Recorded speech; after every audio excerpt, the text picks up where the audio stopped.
Sometimes, for one reason or another, there are Pokemon evolutions that we never get the chance to see, where a Pokemon could have had an evolution that it just didn't get the chance to have for whatever reason. I've covered this idea a little while back in a previous video, and you guys seemed to really enjoy it, so I am here today with a part 2. In that previous video, I mentioned how Feebas evolves into Milotic by maxing out its beauty stat, and therefore has the opportunity that it is yet to take advantage of having more evolutions for all of the different contest stats. That seemed to be the fan favorite of that last video, so I have got not one, but 2 more Feebas evolutions to show you in this video. And the first one we're going to look at is the Cute evolution.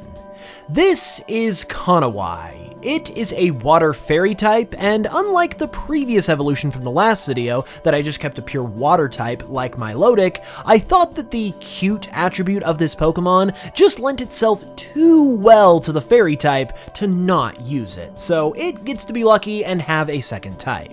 Naturally, I also wanted to base it on something with a similar body style to Milotic as well, so that all of these evolutions felt related to one another. And when I looked up cute ocean animal, the beluga whale is one that consistently popped up, and it also does sort of have that same kind of body style too, so that is what I decided to base Kanawai on. Another thing about Milotic that I also wanted to carry over to these evolutions that I mentioned in that last video is how it has a bit of a mermaid vibe going on. So I wanted there to be a mythical creature kind of motif with the rest of these evolutions as well. And since Kanawai is a fairy type, I decided it could pull inspiration from literal fairies and pixies, which is why its fins are shaped like little fairy wings. The major theme that I established for all of these evolutions though, which I thought was really cool, was naming each of them after a different artistic masterpiece. Milotic is named after Venus de Milo, which is considered a masterpiece itself, and given the ugly duckling sort of theme that Feebas has, and the nature of these evolutions themselves with them being based on these different stats, I thought that this would be the perfect trait for these evolutions to share that would make them all the more interesting. Therefore, Kanawai is named after the Great Wave off Kanagawa, which is a very famous work of art that you have probably seen before. It also derives its name from the word kawaii, which is also Japanese just like the artwork, and means cute. So overall, it fits this Pokemon well and what it is going for. And like I mentioned, this is just one of the 2 Feebas evolutions I have to show off in this video. For now though, I am going to go ahead and switch gears to another type of missing evolution, and this time it concerns Hisuian Sneasel. When it was introduced, it also got a new evolution in the form of Sneasler, which means, indirectly, we did not get the chance to see Hisuian Weavile like you would have otherwise expected. Granted, Hisui is Sinnoh, and Sinnoh is Weavile's native region, but the time difference between these 2 eras of this region would have still allowed this to be possible, especially because regular Sneasel is also present in modern-day Sinnoh and still, nevertheless, has a Hisuian form. Therefore, it could have also happened with Weavile as well, as far as I'm concerned, and this is what Hisuian Weavile might have been like had Game Freak gone this route instead. Personally, while I love the idea of giving old Pokemon new evolutions like they did with Hisuian Sneasel and Sneasler, I am not a fan at all of Sneasler, as it's essentially just a stretched out version of Sneasel with more human proportions, which just does not work in my opinion. So I would have much rather have had a Hisuian Weavile instead, which would have been infinitely cooler in my opinion. It would even be cool to see a scenario in the future someday where you could potentially have a variant like this and also get a new evolution at the same time. And if you evolve this Pokemon one way, you get the variant of its evolution, but if you evolve it in a new fancy way, you get the new evolution. That is definitely another interesting possibility for how regional variants could continue to be expanded upon in the future, but as it stands right now, I wish that they would have just opted for Hisuian Weavile, personally. For this third one, we have a similar situation to what we've been talking about and looking at with Feebas and Milotic, and this time it concerns Tyrogue. Tyrogue has 3 different evolutions that are determined by its stats, and whether its attack is higher, whether its defense is higher, or if they are equal. Hypothetically, Tyrogue could then also evolve into other Pokemon as well based on its other stats, but it has not done so to this point. So I have gone ahead and created an example of what that could look like with Hitmontread. This pure fighting type is an evolution of Tyrogue that is based on its speed stat being the highest at the time of its evolution. And just like how Tyrogue's other evolutions are based on a boxer, a kickboxer, and a capoeirista, Hitmontread is based on a marathon runner, which isn't really a martial art like the others, but nevertheless it fits well. Due to the speed theme of this evolution, its speed stat would naturally have to be Hitmontread's specialty. Its base stat total would have to be 455 just like all of the other Hitmons, but I would personally give Hitmontread a speed stat of 120, a pretty good HP stat of 110 to represent the stamina of a marathon runner, decent attack stats so it has something to work with there, and then unfortunately it would have to have lower defenses because we just gotta cap it off somewhere. I feel like these stats would represent its inspirations well, but hopefully also give it some kind of viability or niche that it could realistically feel in battle. Finally, the name Hitmontread comes from where you might have already guessed, along with the word tread, as in the tread of a runner's shoe. It would be awesome to see the Hitmons get some more love like this, and it would be genuinely amazing to see Tyrogue legitimately get some more stat-based evolutions. Real quick, if you're enjoying the video so far, consider supporting the channel by picking up some merch from my merch store.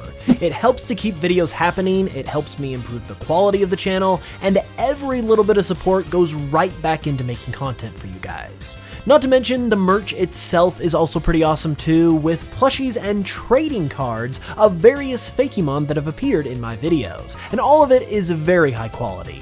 The plushies are super soft, the cards are as legit as they come, and also the packs are super fun to open.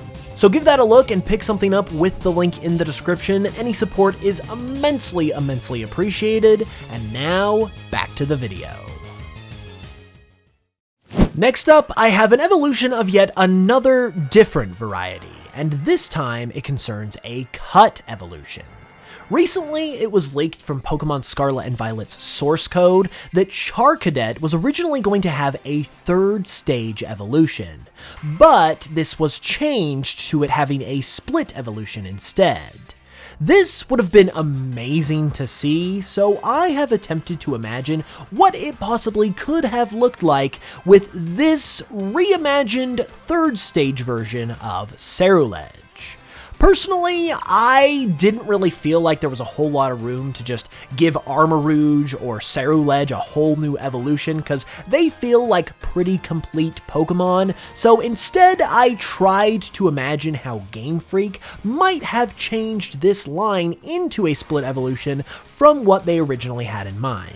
And I feel like one thing they could have done is simply made the middle and final evolutions into the split evolutions instead, with Armarouge being the middle evolution and Ceruledge the final evolution. After all, Armarouge is basically just a bigger Charcadet, which you would expect for a middle evolution, and then Ceruledge could have easily been the final evolution, where its design changes more drastically, and it gets that new type, and all of that fun stuff that final evolutions often do. So with that said, I have just gone ahead and reworked Cerulege's design here to be more in line with that of a third stage, and I've added some stuff that I personally think are insanely cool, which by the way was done with the help of my good friend RGreywind, who I commissioned for the designs that you're seeing in this video, and as always you can check him out with the links in the description. So the first thing that I wanted to do with this design was beef up Cerulege's swords as if it had actually evolved. And then the other thing I wanted to do was change its body color to a primarily white color scheme. The reason I did this was because as split evolutions, Armarouge and Cerulege are clearly representing Pokemon Scarlet and Pokemon Violet respectively with their colors. But if this was just a normal 3-stage line, they naturally wouldn't be worrying about that as much. Therefore, white was added into this design in order to step away from the split evolution motif a bit, and because it also represents pretty much everything that this Pokemon has going for it, as well as some stuff that I have personally envisioned for it with this reinterpretation of its design. First, it represents its new Ghost type. Second, it represents its Fire type as well, and its status as a final evolution because it is White Hot. And then third, as a Night sort of Pokemon, it is now also a White Knight, which is a very strong and triumphant figure befitting of a final evolution. I obviously have no idea what Game Freak actually had in mind for this third stage evolution, but I feel like something along these lines could have been insanely cool. Moving along, I have got another regional variant scenario that I wanted to explore in this video, and this time it concerns Paldean Wooper. Obviously, it evolves into Clodsire instead of a would-be Paldean Quagsire, and while Clodsire is amazing and essentially is kinda just a Quagsire on all fours anyway, Quagsire is also still pretty beloved in its own right. So I still wanted to envision what a Paldean Quagsire could have been, and it turns out it could have been pretty cool. My major concern with this design, as I said, was making it seem different to Clodsire, even though the two are already so similar. So in addition to it being bipedal, this Quagsire also uses the bone motif of Paldean Wooper and has some bony spikes on its back that are also reminiscent of Clodsire's spines that it shoots out of its own back. But with Quagsire, these spikes permanently stick out. In my opinion, this gives Quagsire a slight edginess to it and a slight cool factor to it that I think works really well, because it contrasts the derpy goofiness that Quagsire is so well known for, while at the same time not entirely getting rid of that quality either, and allowing for a nice mix of the two. I can just imagine this Pokemon swimming in the swamps of the Paldea region with its spikes sticking up out of the water, and that would be the way that you would encounter this Pokemon if you were to encounter one in the game during your adventure. And all in all, I think that would be pretty stinking cool.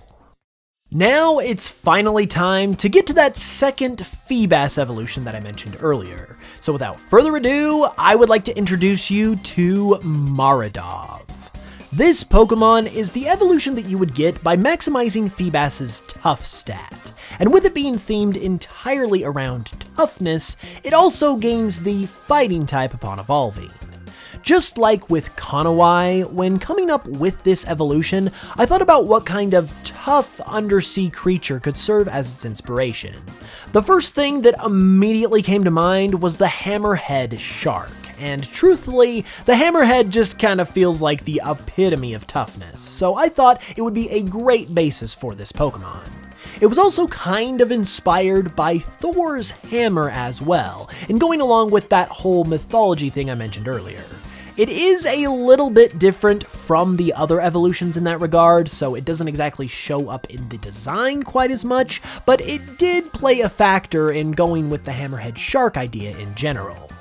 Its name is also quite inspired too, and just like the others, it is also named after an artistic masterpiece. In this case, Maridov is named after the statue of David, and from there, its name also comes from mar, which means sea in Spanish, marred, since it has a very rough and rugged look to it, and red, since it is primarily red in color.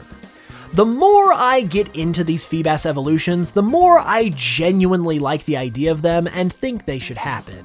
And there's also one more of them still to cover. So if you would like to see that in a potential part 3 to this video, be sure to leave the video a like and let me know in the comments, and let me know which of these evolutions you personally liked the most. I'll see you all soon with another new video, and until then, as always, thanks so much for watching this one. I really appreciate it, and I will smell you guys later.